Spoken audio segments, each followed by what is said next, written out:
السلام عليكم ورحمة الله وبركاته. الحمد لله الذي هدانا لهذا وما كنا لنهتدي لولا أن هدانا الله. أشهد أن لا إله إلا الله وحده لا شريك له وأشهد أن سيدنا محمدا عبده ورسوله. اللهم صل وسلم على سيدنا محمد بن عبد الله القائم بحقوق الله ما ضاقت إلا وفر بها الله وعلى آله وصحبه من تبع هداه من يومنا هذا إلى يوم الوقوف بين يديك يا كريم يا الله. أما بعد فقد قال الله تعالى في كتابه يصدق القائلين: بسم الله الرحمن الرحيم إنا أنزلناه في ليلة القدر وما أدراك ما ليلة القدر ليلة القدر خير من ألف شهر تنزل الملائكة والروح فيها بإذن ربهم من كل أمر سلام هي حتى مطلع الفجر.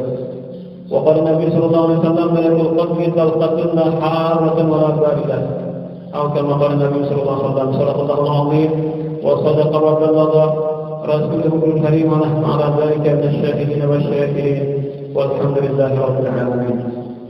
سبحانك لا علم لنا إلا ما علمتنا إنك أنت العليم الحكيم ولا حول ولا قوة إلا بالله العلي العظيم. رب اشرح لي صدري ويسر لي أمري واحلل من لساني يفقهوا قولي واهد قلبي وسلم لساني بحمد سيدنا محمد صلى الله عليه وسلم. ولعل الله ينفع به المتكلم والسامع ويدخلان بشفاعة هذا النبي الشافع ويتروحان برب ذلك النعيم. اللهم آمين يا رب العالمين. Para hadirin dan hadirat jemaah Masjid Al-Mansur, bisa jumpa yang juga sama-sama kita mendapatkan curahan rahmat, maghfirah dan keridhaan dari Allah Subhanahu wa taala. Alhamdulillah wa syukurillah, di subuh ini, hari yang ke-22 Ramadan ini, kita dapat dikumpulkan Allah taala kembali semata-mata dengan petunjuk dan pertolongannya di tempat yang mulia ini, guna bersama-sama kita menghadiri salat subuh berjamaah, beri bersama dan majelis taklim menunggu waktu isyarat. Semoga apa yang Allah mudahkan kepada kita ini menjadi ciri dan tanda bahwa kita adalah hamba-hambanya yang diinginkannya untuk menempati tempat yang diridainya, itu surganya selama-lamanya dan seabadi-abadinya. Amin ya rabbal alamin. Para hadirin wal hadirat yang dirahmati Allah SWT, sudah lazim apabila kita berada pada 10 yang terakhir di bulan suci Ramadan ini, seringnya pada kajian-kajian ceramah agama akan dibahas tentang malam qadar. Maka di sini ulun sudah membacakan ayat Al-Qur'an tadi, surah Al-Qadar, yang mana Allah Ta'ala memberikan kabar kepada Rasulullah SAW bahwasanya Allah Ta'ala telah menurunkan Al-Quran itu di malam qadar. Tahukah engkau apakah itu malam qadar? Malam qadar itu lebih hebat nilai ibadah di masa itu daripada 1000 bulan. Jadi Al-Qadar, di antara makna Al-Qadar, malam qadar, malam kemuliaan. Karena Allah memuliakan malam itu dengan menunjuk atau memilih atau menentukan hamba-hambanya yang diridainya untuk beribadah malam itu. Dan ibadah di malam itu khairum min alfi syahr, lebih hebat nilainya daripada 1000 bulan. 1000 bulan itu kalau kita makan kurang lebih 12 tahun. Jadi kita malam qadar itu ibadah, maka nilai ibadah di malam qadar itu diterima Allah Ta'ala nilainya sama dengan kita beribadah 12 tahun. 1000 bulan sama 12 tahun tanpa ada malam qadar. Jadi kalau 12 tahun malam yang qadar berarti umurnya 15 sampai 12. 15 sampai 12 sampai 27 lah. Mau misalkan yang 24 kali malam yang qadar berarti 2000 tahun. Bila 4 kali 40 tahun, umurnya misalnya 63. 63 putus 15 dari berapa? 48 lah. Nah, berarti kalau 48 kali menemui malam qadar nanti sama dengan 4.000 tahun. Itu hanya untuk fadilat malam qadar yang sekali setahun. Nah Allah Ta'ala berikan kepada kita Nabi besar Muhammad SAW. Maka kita semoga diberikan Allah Ta'ala ibadah di mana itu dan diterima. Nah karena bila orang beribadah itu pastikan tandanya orang itu dari Allah Ta'ala. Dan ketika diterima malam qadar ibadah kita, maka itu sama dengan 1000 bulan. Nah, 1000 bulan sama dengan 1000 bulan itu sebenarnya 83 tahun 4 bulan lah. 1000 bulan dari 12 tahun jadi sama dengan 1000 tahun. Yang 12 kali malam qadar sama dengan 1000 tahun. Kita ulang di waktu. Para hadirin dan hadirat yang dirahmati Allah Subhanahu wa taala. Ada lagi yang mengartikan qadar itu adalah malam penentuan.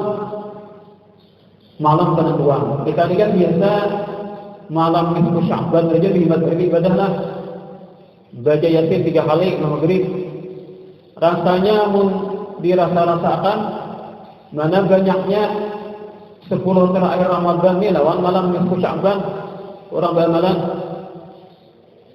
malam 21 ini nah, tadi malam tadi kan. Mana banyaknya orang beribadah daripada malam nisfu Sya'ban. Kira-kira tak banyak malam nisfu lah. Tak banyak nisfu lah. Nah, malam nisfu tak banyak. Jadi kan dua versi, ada mengatakan malam penentuan itu malam nisfu Sya'ban. Ada versi kedua mengatakan adalah malam qadar. Malahan pula kalau diringkingkan, malam qadar itu nomor 1 seluruh setahunan belah. Nah, seluruh malam dan setahunan untuk umat Nabi besar Muhammad SAW, malam yang terafdal adalah malam qadar. Nomor 2-nya hanya malam nisfu Sya'ban. Tapi kenapa kita malam nisfu? Tak banyak beribadah malam pada malam qadar. Alasannya mudah saja kita menebak. Karena malam nisfu itu sudah jelas tanggalnya ya kan? Malam nisfu itu kan kita lihat kalender akhir. Berarti malam nisfu Ramadan sekian malam itu akhir kita. Tapi kalau malam qadar adakah kita kompak berdasarkan jangan kan JPN ke ceramah lain-lain versinya sampai ada apa jarang tuh rumus. Nah, rumus malam qadar kita di puasaan mulai hari Ahad deh. Nah, bila Ahad je malam qadar yang balik bulan 1 Ramadan hari Ahad macam-macam versinya. Ada mengatakan malam 27 pada salah. Ada 29 ya. Pokoknya Allah membaca ini banyak ada kan versi-versinya. Dan di kitab-kitab juga itu. Di kitab-kitab ulama-ulama hebat, Imam Ghazali, Imam Syadili, di kitab As-Sawi, di kitab I'anatul Talibin. Banyak di kitab-kitab yang lain. Ternyata lain-lain hanya prediksinya. Itu berkaitan dengan pengalaman mereka masing-masing. Jadi Imam Al-Ghazali pengalaman sendiri Imam Qadar bila hari Ahad 1 Ramadan malam ini kan dijadikan sendiri kan mungkinlah dalam pengalaman hidup sendiri kan. Karena Imam Syadili gitu pula. Jadi para ulama-ulama itu berabad sudah ditanya wali-wali itu mempunyai pengalaman masing-masing. Ada juga pokoknya jadi bilanya malam 21 sampai 29 itu karena malam Jumat. Pada itu orang Qadar kan. Ada juga kayak itu. Berpatu karena itu. Pokoknya malam apa kah? 1 Ramadannya bila malam 21 sampai 29 itu karena malam ganjil. Itu kalau Qadar. Malam Jumat karena ganjil pada malam Jumat. Malam 21 sampai 29 pastikan malam Jumat dengan ganjilnya dah. Nah, maka itu ada malam qadar. Ada dua nah itu lakukan. Kesimpulannya sekian sampai ada pada mengatakan malam qadar itu 1 sampai 30 Ramadan. Pada tahu malam apa kah? Ada lagi nah itu. Ada lebih luas lagi malam qadar itu sekali dalam setahun dan ada satu di Ramadan. Ada juga nah itu. Nah, ulama macam-macam banglah. Nah, jadi malam qadar adalah malam penentuan. Jadi malam nisfu Sya'ban itu malam penentuan. Allah Ta'ala ini menentukan cuma baru diungkai. Itu maksudnya. Malam sebelum kita berkhidmat berdoa Allah minta apa panjangkan umur, sehatkan badan, luaskan rezeki, sugihakan hati dan terakhir mati supaya husnul khatimah. Itu kan kita minta malam nisfu Sya'ban. Itu bila sudah Allah terima doa kita ini kan penentuannya. Ini nanti untuk Allah Ta'ala malam itu sudah Allah menentukan bila diterima kan segala permohonan hamba dari atau apakah nah ditentukan Allah Ta'ala. Nah malam qadar ini hanya diungkai oleh malaikat, diungkai oleh malaikat di malam qadar ini. Nah Nah, diungkai, diperlihatkan catatannya atau nah sehingga menjadi malam penentuan. Ya. Malam qadar adalah malam penentuan. Rezeki, ajal dan lain sebagainya ini malam ini malam qadar ini diungkai Tuhan oleh para malaikat. Kemudian riwayat dari Abdul Razak daripada Abdullah bin Yahnas. Abdullah bin Yahnas ini adalah muridnya Abu Hurairah. Pernah bertanya kepada guru beliau, sahabat Nabi atau Abu Hurairah, wahai guru, orang mengatakan malam qadar itu sudah dihilangkan. Bujurlah, ada di sini. Ada yang kali hilang. Malam qadar itu tetap ada setiap tahun. Cuma waktunya kali lagi diketuakan. Kali jelas lagi nampak lancaran.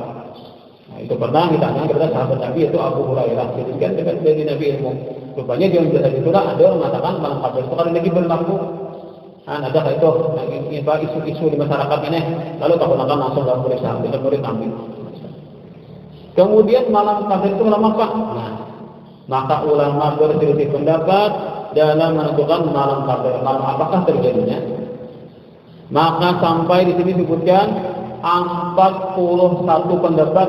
Nah, malam qadar itu ulama berpendapat sampai 41 macam pendapatnya. Masing-masing pendapat syarat dalil-dalilnya. Ujian pengarang kitab ini lah. Nah, lalu dipilih hadirin. Nah, kita kan 41 nih. Kita bacain, membacain. Ada salah kita. Membaca Isra ada salah kita bacain lah. 41 pendapatnya. Lalu jadi pengarang kitab ini kami pilihkan yang paling parah kepada kebenaran malam qadar itu malam apa? Nah, yaitu malam 10 yang terakhir. Ya, tadi malam 21 ini lah. Nah, mulai 21 kita mulai sudah kan kita bahkan ibadah niatan sebenarnya kemudian bertemu dengan malam qadar. Walaupun ada bertemu dengan malaikatnya ada banyak lah. Nah, ada bertemu malaikatnya karena masalahnya bukan itu yang jadi ukuran. Pokoknya bila ada bertemu malaikat dia ada dapat pari-pari dan itu ada. Yang penting bila kita pas malam qadar kita beribadah, untung sudah. Dapat ini 1000 bulan dari membaca marat yang kita syaratnya misalnya bertemu malaikat, siapa ada dapat malaikat mana? Ada juga mungkin ada banyak juga kan. Seandainya kan ada nama malaikat malam qadarnya yang kamu bujur melihat nyata ada banyak orangnya dan ada bagian juga orang. Kita kan sedangkan kita kan banyak kan pada tahu pada melihat itu kan alam gaib kan. Nah, maka bukan bertemunya yang melihatnya itu yang dijadikan patokan. Nah, jadikan patokan bila kita beribadah malam pas malam qadar, nah yang dapat amal ibadah 1000 bulan. Kita beri sajus maji Quran untungnya kan. Ada yang baca salawat 1000 untungnya. Ada baca apa lagi tasbih, ada yang tarawih, ada yang berwitir, ada yang tahajud. Nah, kalian kan nanti kok 1000 bulan banyak benar. Nah, itu. Jadi malam-malam ganjil, malam-malam 10 terakhir. Kemudian lagi ada pulang pendapat yang paling dikuatkan lah oleh pengarang kitab ini adalah malam 27. Nah, malam 27, malam Jumat. Tapi ulun tidak ada mengatakan itu karena artinya kan pendapat di kitab sini mengatakan malam Jumat. Jadi kita mudahan malam 27 dan Jumat ini kan, nah kita selain malam yang lain dia juga kan jangan sampai kita lapar. Nah, malam 21 alhamdulillah sudah kawa. Malam 23 mudahan kawa juga. 25, 27 kan 29. Tapi kalau kawa lagi kita 10 terakhir memang kita dikancangi loh kan. Karena para bulan di Ramadan minggu terakhir sudah. Nah, cuma kan sini pengarang menekankan malam 27. Ini jadi pendapat sekelompok daripada para sahabat. Sampai-sampai kan di kitab itu ada orang lah. Di kitab itu ada orang dipikir laki ini ujian ini ujian laki bila terjadi malam qadar, bila sampai malam qadar ikam talak dengan laki. Ini kan tak apa ngalian taklek lah menggantungkan talak laki ujian ini jangan laki ikam bila malam qadar ikam talak. Maka begitunya talak itu. Maka di sini ulama mengenangkan pendapat malam 27 gugur talak. Jadi daripada masyhurnya orang berada mengatakan malam qadar adalah malam 27. Mulai para sahabat sudah kayak itu kan pendapatnya. Ya, kenapa aja tentang ulama-ulama di zaman setelahnya para ini berubah? Ya, kita kan tahu kan ngarang zaman itu lain-lain bang leh. Ngarang waktu itu lain-lain bang kita berubah kan. Nah, cuma kalau di para sahabat mereka 27 kebanyakannya. Sedangkan kita ini berapa sudah 1400 lebih dari kita ini kan. Masanya ini kita daripada zaman Rasulullah, jadi wajar aja mungkin ada terjadi di antara ulama-ulama para wali-wali berubah kan kada malam berubah. Kemudian bagaimana ciri atau tanda malam qadar? Nah, fenomena alam juga ibarat. Nah, itu. Lalu disebutkan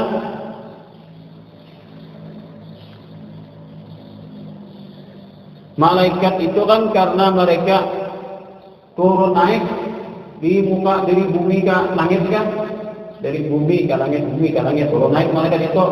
Nah akhirnya angin berubah kan, cuaca ini berubah, fenomena alam ini berubah ada. Apa diantaranya? Yaitu bila malam qadar itu keadaan cuaca ini keadaan panas dan keadaan dingin. Nah keadaan panas, keadaan dingin, keadaan bina ribut, anginnya, keadaan bina hujan, kan bina perapang-perapang, nah santai aja harinya, tenang harinya aja. Nah itu malam qadar itu terjadi demikian. Kemudian pulang bila siangnya nih kada nyarak matahari ini. Kenapa aja? Karena malaikat kan mungkin nih pengaruh dari alam malaikat kan. Kalau cahaya matahari itu kada nyarak, sadang aja. Itu aja ciri-ciri malam qadar. Jadi malam mereka siangnya. Jadi kalau misalkan kita lah mempunyai prasangka kuat malam qadar loh, malam qadar loh, maka siangnya itu kita dianjurkan juga beribadah sebagai kita mensyukuri kan karena malam qadar. Misalnya kita ini pagi hari kan ada cuaca nih pas tahun ciri-ciri malam qadar tadi.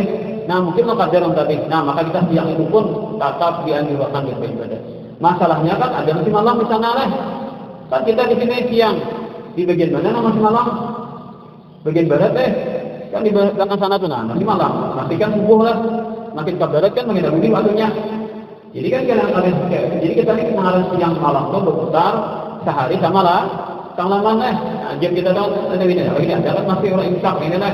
Ada ini masih 6 pukul malam kan, ada pukul 2 masih ini. Nah, jadi pengarang malam qadar di sini sudah siang, maka di lain masih malam qadar itu kan. Lalu kita masih dianjurkan untuk beribadah di siang harinya.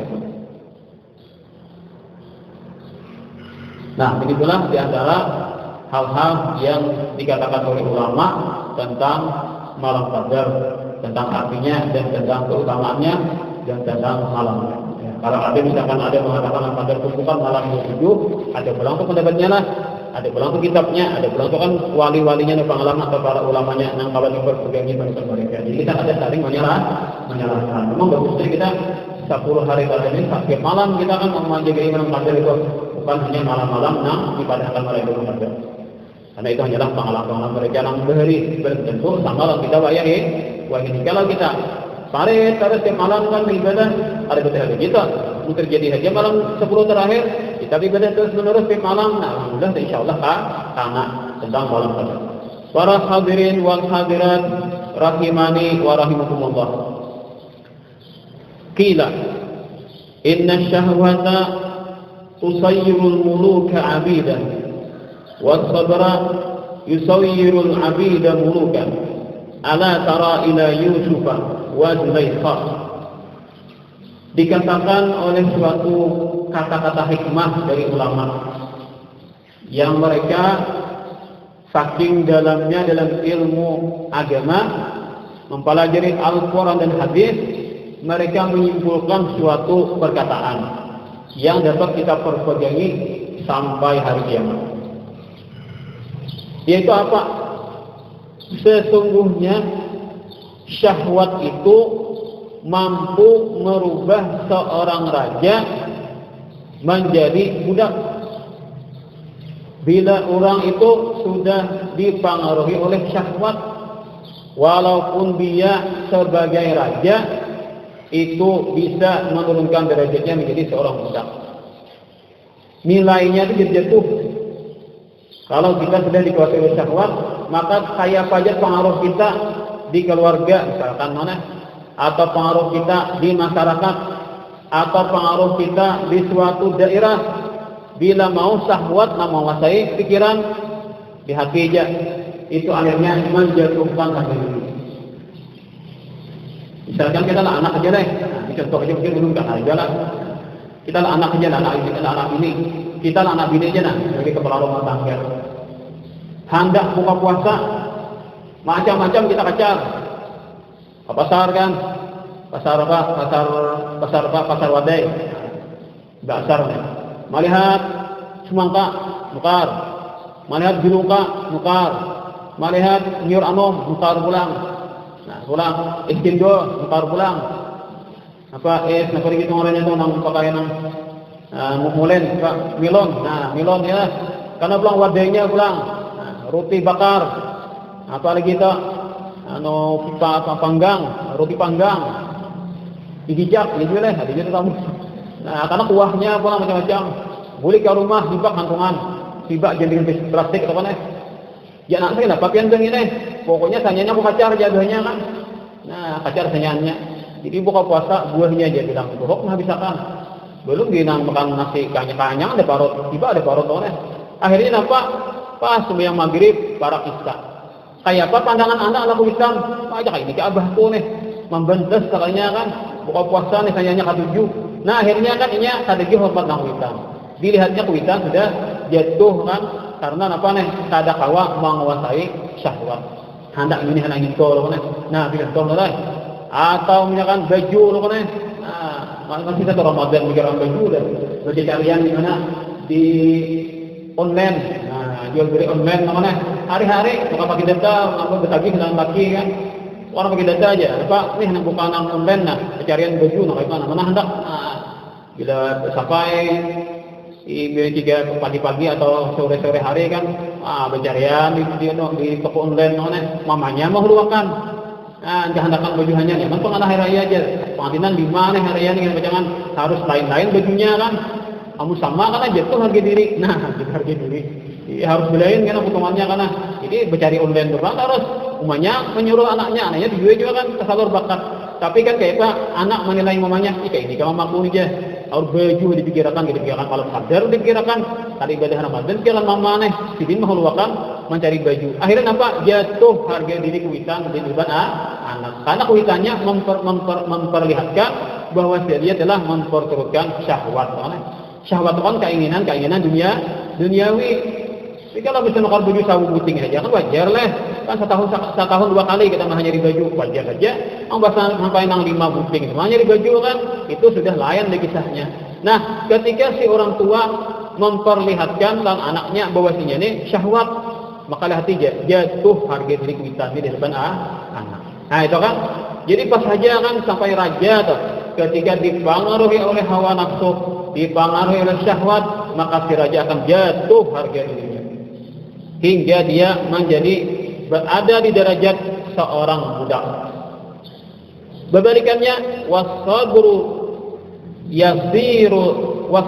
yusayyirul 'abda mulukan. Kebalikannya bila orang itu penyabar walaupun dia berstatus sebagai budak tapi penyabar di hati jahatnya ia akan menjadi seorang raja. Orang itu jadi anak buah aja kebiasaan kan disuruhi bos dia terus tapi bujur disiplin bagawi jujur kan sabar dalam kejujuran sabar dalam mempertahankan kedisiplinan di hati aja karena Allah akan membalikkan orang asalnya jadi susuruhan karena Tuhannya bisa jadi bos. Itu kan banyak orang-orang sukses itu kan intinya kayak apa pian pasti mulai nol mulai bawah orang itu berusaha dengan kejujuran, dengan kedisiplinan, dengan kesabaran, keuletan akhirnya Tuhannya dasar apa? Diberikan Allah Ta'ala kelebihan. Itu kan diantara orang-orang sukses itu karena kesabaran. Maka dia akan menjadi seorang pemimpin yang berpengaruh. Nah, maka ini ujar si ulama tadi bukan omong kosong. Ini memang terjadi, ada sejarahnya. Tuan gara-gara kada kawam manahan syahwat jadi budak, jatuh harga dirinya menjadi orang yang rendah di masyarakat nilainya. Tetapi seorang budak, seorang yang kada berharga, seorang yang diperjualbelikan karena dia kuat kesabarannya, akhirnya diangkat Allah derajatnya menjadi seorang raja. Ini terjadi dan dalam Al-Quran diceritakan.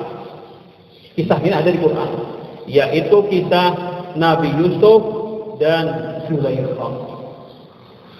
Nabi Yusuf itu kan asalnya apa sih dijual. Ini kan Nabi Yusuf itu 12 badan sanak. Tapi mama lain. Nang abdas siapa? Nabi Yakub. Nah, Nabi Yusuf ini berbanding nang saibu sahabat, berbanding aja lawan Benyamin. Nah, sisanya 10 saudara itu lain ibu. Nah, lalu Nabi Yusuf ini kan tak anom tapi tak pintar, tak bungas dan tak asian. Lalu kuitan ini sayang benar Nabi Yakub dan Nabi Yusuf. Ditambah pulang mimpi kan, mimpi apa? 11 bintang, matahari dan bulan sujud ke Nabi Yusuf. Nah, itu mimpi itu kan, lalu bubahan nang dasanak nih dengki akhirnya mana? Singkat cerita Nabi Yusuf ini direncanakan buahnya dibunuh, lalu dibawanya tulak berburu. Tapi yang bersepuluh aja, Benyamin tinggal, Yusuf jadi bawanya. Artinya Yusuf ini kan karena adik kami paling kami sayang, kami bawa, kami hiburnya berburu. Nah, lalu singkat cerita di perburuan itu Nabi Yusuf dicelakai buahnya, dicelakai buahnya, ditilang jenginya, ditimbainya ke dalam sumur tuha. Jadi Nabi Yusuf alaihissalam tuh dipukuli itu kan, bilang tayuh sudahlah, ada dimatiinya. Cuma ada di antara Nabi 10 itu yang masih marah, jangan dibunuh. Jadi ada kajian, artinya makanya menangani kalau kali jadi. Ditimbai ke sumur itu pulang, ibadah ke sumur, ada pulang mengangkat pakai batu ganda mah pasti ditangati pulang. Ada kan jadi batu ganda itu pulang lah. Nah, singkat cerita, ketika Nabi Yusuf alaihissalam dilempar ke dalam sumur tua itu, aturannya kan gugur ke bawah itu mati tampas awak masih kangen apa Nabi Yusuf itu lah. Nah ternyata Allah perintahkan waktu itu juga malaikat Jibril dari langit turun ke bumi menyambut Nabi Yusuf. Malaikat Jibril suruh menyambut Nabi Yusuf. Jadi setiap kilat disambut selamat Nabi Yusuf pada diri tampas di dasar sumur tua. Lalu kita kirim ke Hija ada batu sebahawa berbentuk itu. Nabi Yusuf alaihissalam ketika dilempar ke dalam sumur tua itu kan ada baju kejenjang, tapi ada kakalong. Kakalong itu ajimat itu bagian Nabi Yakub. Sekalinya kakalong itu dia dibuka oleh Malaikat Jibril. Kakalong itu dibuka oleh Malaikat Jibril. Sekalinya baju sutra. Harusnya benar kayak korek api itu kan dibuka malah pas di baju sutra. Menuhi sekalinya ini bagian Nabi Yakub. Nabi Yakub bagian Nabi Ishak. Nabi Ishak bagian Nabi Ibrahim. Nabi Ibrahim ketika beliau dilempar kepada api Namrud bertelanjang, lalu mereka Jibril membawakan baju sutra dari surga. Nah setelah Nabi keluar dari mana? Dari api Namrud, lalu baju dibungkus, ditaruhi, lalu dibacakan dalam Nabi Ishak. Jadi turun-turun itu baju itu kan, baju itu turun-turun orang Nabi Ibrahim sampai kepada Nabi Yusuf. Lalu ini juga di Nabi berapa hari di bawah situ kan Nabi Yusufnya, tapi ditamani oleh mereka Jibril, jadi merasa bahagia, merasa senangnya dalam sumur itu. Kalian merasa sedih karena terhibur oleh adanya mereka Jibril. Berapa hari itu kan. Nah, lalu ketika pada suatu masa ada musafir hendak cari banyu, lalu mau ulur gayung metalik. Pas Nabi Yusuf pakaian gitu kan, ditarik ke atas dan tahajud Busyra hadza gulam. Alangkah apa gembiranya kita ini ada nih anak dari bunga sana, bakaya ditali gayung ini diangkat ke atas. Sakanya buhan dan sana Nabi Yusuf ini dipakan. Dataginya buhan musafir tadi.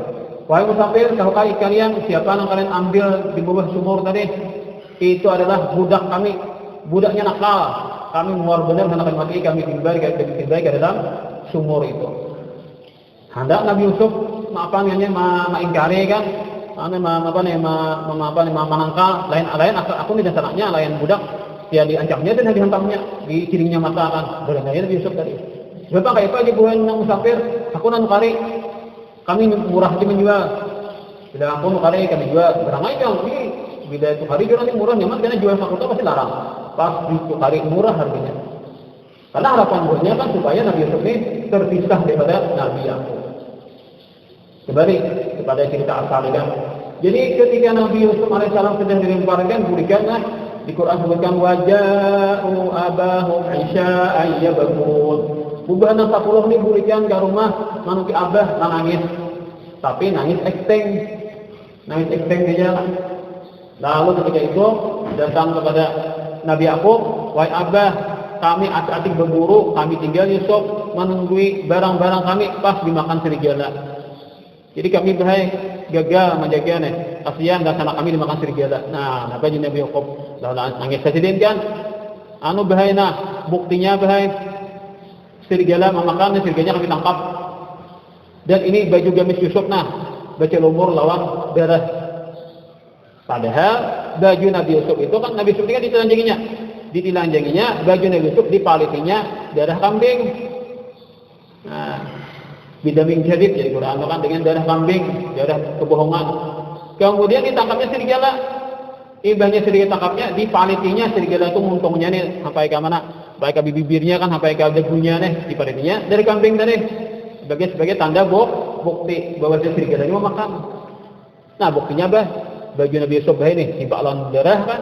Ini serigalanya nah, berdarahan mumoy muntungnya lawan darah dan Nabi Yusuf. Ujar Nabi Yakub, baiknya air serigala nah. Biasanya kalau serigala itu menghantam manusia, kada pilih ampun, bantainya itu kan sampai bajunya rabit, hancur baju lo kan. Amun serigala menghantam manusia, kada salam berdilanjang manusia langsung dihantamnya lo kan. Baiknya aja Nabi Yakub serigala ini menghantam anakku, tapi bajunya kada dihantam. Mungkinlah serigala menerkam manusia, bajunya kada dihantam, kada dirusak. Nah, lalu kan ada kebohongan. Jadi sesuatu nang direkayasa itu ada aja tak tinggal nang anunya itu kan nang bukti itu kan. Jadi sepintar-pintar manusia merekayasa masalah lihat aja kebohongan itu bukti aja. Ini contohnya di Quran nih kan. Orang bersepuluh nang ngomong kuitan.